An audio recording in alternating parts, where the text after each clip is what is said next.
another video. This will be a great video. I am putting a lot of work into this video, so good thumbnail. Good. Sorry if it glitches on the camera, and sorry if you hear my dogs in the background. But I'm trying to get this done by 3 p.m. ET time, with all the edits and stuff. So, this is Scream 1996 kill count. So I don't know what I'm gonna do for the title yet, but this will be a series. Hold on, I'm gonna pause this and you have the dogs. Sorry about that. But I'll be making this into a series where I react to all Screams, all Jason's. So, like I said, you get a video once a week, starting Monday. So I will be doing it for today, and you'll be getting another video tomorrow. And after Monday, you'll be getting it every Monday.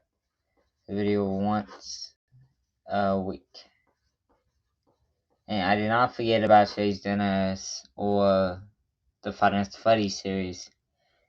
Don't know why I'm doing another Five Nights at Freddy's, because I have to find another game that is good. So let's jump into this video, pause it, and talk about some stuff. Welcome to the Kill Count, where we tally up the victims in all our favorite horror movies. I'm James A. Janice, and today we're looking at the seminal horror film Scream, released in 1996 by Freddy Krueger creator Wes Craven, who also directed the 3 Scream sequels before passing away in 2015. It's hard to overstate the impact Scream had on the horror genre. It reignited slasher flicks, spawning a whole host of late 90s imitators, and set the tone for the genre for the better part of a decade. After Scream, horror would take on a certain feel. It'd be funny, hip, and most importantly, self-aware. What's your favorite scary movie? With that line and the countless references that followed, Scream told its audience that the characters they were watching were just like them. They knew about Jason and Freddy and Chucky. They knew the so-called rules of the genre. Then Scream told them that knowledge wouldn't save these characters. They were going to die anyway. And how many were going to die? Let's find out and get to the kills. Okay, before we get to the kills on here, I just want to say something. Sorry if you get notifications and stuff. But I will have a paper telling you when I will post on TikTok, Instagram, and YouTube. So you will know when you get a video. So let me get paper real quick.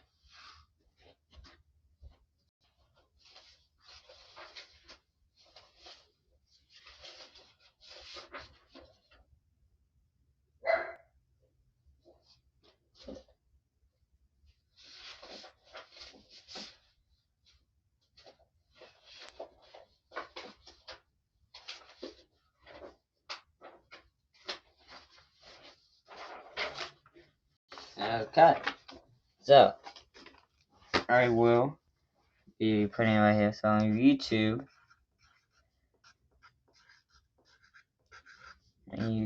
video,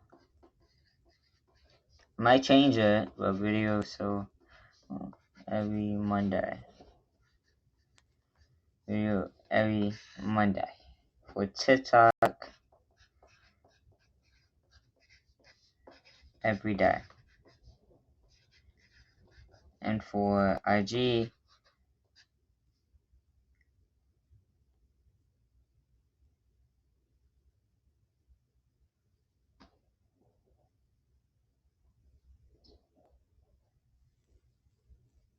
every month.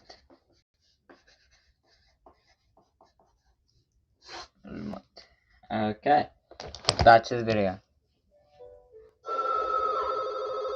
The movie begins with a phone ringing, and when Casey Becker answers it, she's greeted with the sexy voice of an inquisitive stranger. What number is this? What number are you trying to reach? I don't know. Thinking it's a wrong number, she hangs up only to have him call back. And this happens a few times until they're chatting like old college buddies about their favorite scary movies. Eventually, Casey gets creeped out, and the stranger goes from sexy to scary. No, you listen, you little bitch. You hang up on me again, I'll gut you like a fish, understand? He tells her he's outside her house and has her boyfriend Steve tied up on the patio. Then, since he wants Casey to kill it at Bar Horror Trivia Night, he starts drilling her on questions about the genre. Name the killer in Friday the 13th. And since the kill count wasn't around to give Casey a proper education, she wrongly answers, Jason!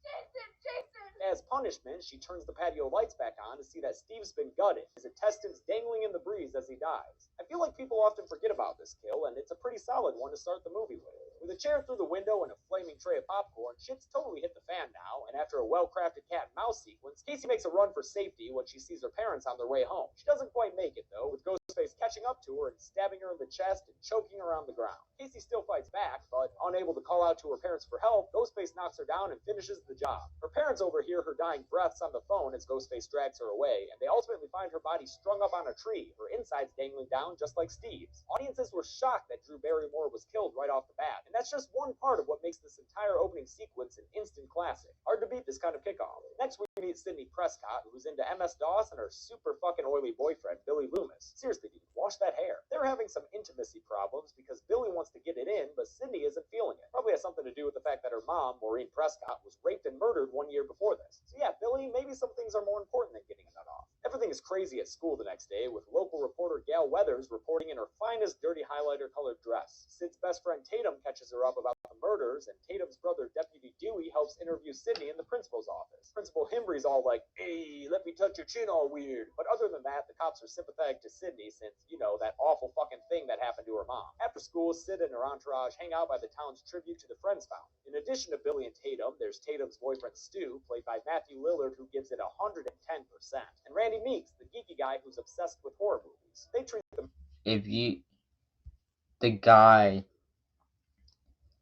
you guys can't see it, I don't know, but that guy actually played in Matthew Lillard.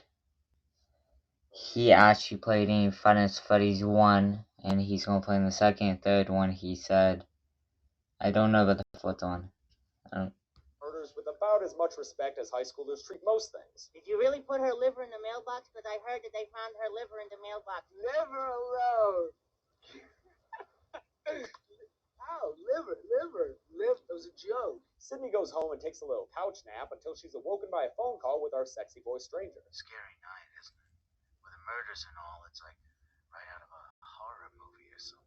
Then the movie just fucking goes for it and has him attack her in her own home. He almost gets her too, but she fights back because, as we'll find out throughout the series, Sidney Prescott don't take no shit. She does run up the stairs, however, despite having just given a long-winded criticism of that trope in horror movies. What's the point? They're all the same. Some stupid killer stalking some big-breasted girl who can't act. She's always running up the stairs when she should be going out the front door. It's insulting. See how self-aware this movie is? Meta! She locks him out of her room and hits up 911 on her computer, which I guarantee not a single damn person did in 1996, before Ghostface suddenly disappears. He does that a lot. Billy shows up at her window with some excellent suspicious timing and then drops a cell phone. Since this was before we ever had a term like smartphone addiction, Sidney is frightened and confused by Billy's technology, and he gets arrested under suspicion of being a witch. I mean murder. Gail Weathers shows up a bit too late for any action, and we find out she is not a very nice lady. I know that you're about 50 pounds overweight, but when I say hurry, please interpret that as move your fat tub of lard ass now! The sheriff interrogates Billy and his werewolf-looking dad, and the whole thing becomes a media circus, causing a confrontation between Gal and Sidney, during which Sid brings up the book Gal's been writing about her mom's murder. I'll send you a copy. Sidney goes home with Tatum for safety, but gets another call from Ghostface, leading her to conclude that Billy is in fact an innocent, sweet little boy. The next day, Sid and Tatum go to school, with Tatum wearing an outfit that just, like, is that allowed in a high school? Sid talks to Gal again, this time without punching her in the face, and in a series of uncomfortably close shots, Gal tells Sidney that Cotton Weary, the guy currently in jail for Maureen Prescott's murder, is an innocent man. Sid's left uncertain, but Gal vows to exonerate Cotton. If I'm right about this, I could save a man's life. Maybe Gal isn't so bad after all. Do you know what that could do for my book sale? Never mind. Sid has a pretty rough go of it at school, with people running through the halls wearing Ghostface costumes, Billy telling her to just get over her mom's death. It's been a year. Some bitchy cheerleader talking shit about her in the bathroom, and then finally getting attacked by Ghostface again because this movie never lets Sidney be safe for even a minute, which I actually really appreciate. Principal Himbry doesn't take too kindly to all these shenanigans, so he takes the pranksters from earlier and is all like, "Hey, you're expelled." He plays around with the Ghostface mask and accidentally yells at the janitor, who's a way too on-the-nose reference. Not your friend. And then Ghostface shows up and stabs him a bunch of times in the gut. Henry Winkler does his best, "Hey, I'm dying" face, and Ghostface finishes the job in the reflection of his eye. As a kid, it was pretty traumatizing seeing the Fonz get killed like that, but as an adult, it's kind of funny watching Barry Zuckerhorn play dead. He's very good. With school out and a curfew in effect, Stu plans to have a party, because the best thing to do with a serial killer in town is to get a bunch of high schoolers drunk. He chats with Randy at the video store, telling him that he suspects Sidney's dad is behind all the kills, while Randy freaks out about how the killer could be anyone. Everybody's a suspect! Okay, dude, not so loud, alright? Randy's money is on Billy, though, who pops up and grabs him by the shirt. He and Stu get all up in Randy's grill, touching his face and being weird and acting exactly like you'd expect a serial killer to act. Night comes and everyone heads to Stu's party at his giant fucking farm mansion. It's so bumpin' that even Gal and Dewey are there, making eyes at each other so effectively that Courtney Cox and David Arquette ended up married in real life after meeting on this film. In movie, it turns out she's using him, though, to get inside the party and plant a camera in the living room. Yeah, Gal, maybe it's not the best idea to be in possession of hidden camera footage at a drunken high school party. Stu, who's wearing this pimp-looking party hosting robe, tells Tatum to go get him a beer. On her way back inside, the door is locked, and when she goes to use the garage door, Ghostface shows up. She treats his presence pretty casually, until he slices her arm with his knife. Then we get to see Ghostface do his hilarious pratfalls. First when she hits him with the fridge door, and then while she's throwing beer bottles at him. I suspect that this alone inspired Scary Movie. Look at that robe waving frantically around, and tell me that's not hilarious. With the door blocked, Tatum tries to escape through the doggy flap in the garage door, but Ghostface starts up the surprisingly powerful garage door motor. Tatum, who's apparently stuck in the door because of boobs, is lifted all the way up to the ceiling and crushed to death. This may be the single most memorable kill from this movie, and it's certainly the most creative one, unlikely as it may be. Ghostface caps off the scene with a subtle moment of humor as he sneaks back into the party. As the party dies down and a bunch of people leave, Billy shows up, much to the dismay of Randy, who's crushing hard on Sidney. Here goes my chance with Sid. As if. That's all I'm saying. As if. They talk about their feelings and other boring bullshit before Sidney decides that she's ready to have sex. Meanwhile, Randy, Stu, and a bunch of no-names watch Halloween on VHS, and Randy explains the rules of staying alive in a horror movie. Number 1, you can never have sex. Number 2, you can never drink or do drugs. Number 3, never, under any circumstances, say, "I'll be right back." They're interrupted by the news that Principal Himbry is dead, so everybody except Randy runs off, almost hitting Gal and Dewey in the process, who jump into a ditch and use the opportunity to finally just make out already. Jeez. They also find Sidney's dad's car, and since he's been kind of a suspect this whole time, they hold hands and run back to Stu's house. Sidney and Billy are cleaning themselves off after sex when Ghostface shows up and stabs Billy in the chest a bunch of times. Sid escapes through the upper story window, where Ghostface knocks her down onto a boat in the driveway. She finds Tatum's body stuck in the garage and runs off to find help. Meanwhile, Randy's still vegging out on the couch watching Halloween. Ghostface comes up behind him, giving Jamie Kennedy the opportunity to be super extra meta. Jamie, look behind. Behind, Jamie. Jamie, turn around. Before Ghostface kills Randy, he gets distracted by Sidney screaming for help. The only person around is Kenny, Gal's cameraman, but before he can be of any use, Ghostface slits his throat. Sorry, Kenny, you didn't deserve the abuse you got from Gal, and you never lived long enough to do that sweet Silent Bob cosplay you were always talking about. Sidney escapes Ghostface through this fun-looking van tunnel, and now everyone's just scattered to the wind. Sid's running around, Dewey's back at the house, and Gal finds Kenny's blood on her van. When she goes to call for help, she gets surprised by Randy, who she beats down with the phone. Then she tries to drive off, but she gets distracted by Kenny's blood on the windshield and his body on the roof of the van, as well as Sidney running out in the middle of the street, which causes Gal to veer off and crash into a ditch. No Dewey to make out with this time, Gal. Sidney comes back to the house to find Dewey stumble out the front door with a knife in his back. Sucks, Deuster. Ghostface follows and attacks her, trapping her in a police car where she tries to call for help. When Ghostface attacks Sidney again, she fights back, escapes, and he disappears, which is a sentence I've said like 5 times already this kill count. Sidney grabs Dewey's gun and isn't sure who to trust, Randy or Stu, before making an equal opportunity decision. Fuck you both! She locks them both out of the house, and then she sees that Billy is still alive. Cool, just don't injure yourself any further, Billy. Okay, yeah, just, alright. You good? Billy lets Randy in the house, and then here comes the twist. He shoots him! Bam! Jamie Kennedy down. What's up with that, Billy? We all go a little mad sometimes. Is that a reference? Anthony Perkins, Psycho. Okay, we understand you guys know horror movies. You're being a little extra. Billy reveals his blood is corn syrup, and Stu shows up and shows off the voice changer they've been using to make their voices all sexy, and then they spend a good long time mentally torturing Sidney in the kitchen as they reveal everything, starting with the fact that they were the ones who killed Maureen Prescott. That woman was a slutbag whore who flashed her shit all over town like she was Sharon Stone or something. Yeah, we put her out of her misery, because let's face it, Sidney, your mother was no Sharon Stone. Billy explains that Sid's mom was sleeping with his dad, which caused his mom to leave his family. They framed Cotton Weary for Maureen's murder, just like they plan on framing Sidney's dad for all these murders. To seal the deal on their alibi, they agree to have a little fun time stab around, although Billy takes it a little too far. Now, this scene is when Matthew Lillard throttles his performance into the red zone. Sometimes it works, I'm feeling woozy here. and sometimes it doesn't. Cause let's face it, baby, these days, you gotta have a sequel. But I think it works more often than not. So thank you, Mr. Lillard, for whatever that is that you're doing. They get interrupted by Gale Weathers, who now has Dewey's gun, but when she forgets to take the safety off, Billy kicks her out onto the porch. He doesn't kill her right there, though, because he's a huge fan of Friends and just needs to see if she'll end up with Chandler in the next season. Sidney takes the opportunity to get away, teasing the killers with a phone call that really pisses off Billy. Like, hit me with a phone, Dick. See, that time it worked. One more. My mom and dad, Yeah! She pops out of the closet and beats Billy down with an umbrella before Stu charges at her and they have a little wrestling match. She eventually subdues him with a base to the head and kills him by dropping a TV on his face. It's funny how this kill wouldn't really work nowadays with all our light-ass LED TVs. See? Technology makes us safer. Randy comes to just in time to get punched in the face by Billy, who tackles Sidney and raises his knife to stab her before getting shot by Gal, who, really, Billy, you probably should have killed out there on the porch. Randy tells them about the classic horror movie ending trope. Careful.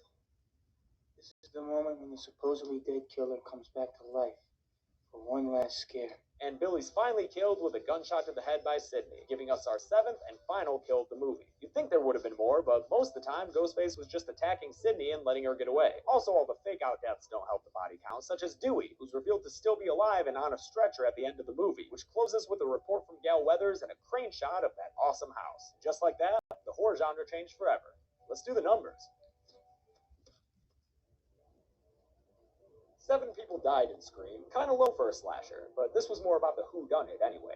Of the victims, 5 were guys and only 2 were girls, a more than 2-to-1 gender imbalance.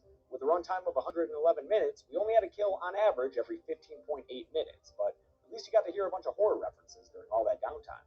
The golden chainsaw for the coolest kill goes to Casey. I really like Tatum and Stu's deaths. My golden chainsaw will be probably Billy Loomis. Getting shot in the head and stuff. But Casey sent me running from the TV when I was 7, and it's still one of the best starts to a horror movie ever. The dull machete for lamest kill will have to go to Principal Himbry. Yeah. A couple of gut wounds and an off-screen finish just don't compare to the other kills here. And that's it. Released in 1996, Scream is probably one of the most important horror movies ever made, and that's a fact whether you love it or hate it. Make sure you subscribe if you like this video, and I'll see you next week for Scream 2. Until then, I'm James H. Janice. This has been The Kill Count. Hey guys, thanks a lot for watching.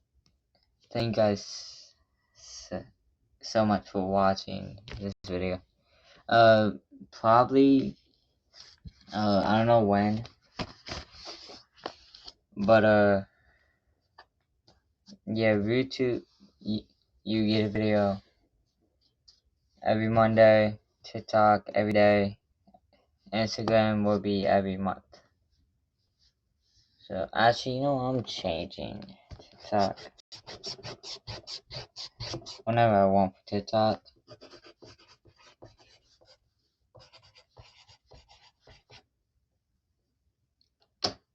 When I want that. But, probably next week, you probably get another video. But, starting tomorrow, so I might post again tomorrow. So you guys will get video every Monday. And TikTok whenever I want, Instagram will be every month. Hope you guys enjoy that. I can tell you the time, it is 1:20, so I have like 2 hours to find a thumbnail, do the description. Yeah, that will be a lot of fun. So hopefully you guys enjoy. I will be doing something real quick. This is like about to be 20 minutes long. So I'm gonna be searching up YouTube. Yeah. Thank you guys so much for watching today's video. I will see you guys in tomorrow's video. I don't know what it's gonna be yet, but if you want me to react to more videos, just let me know. Goodbye.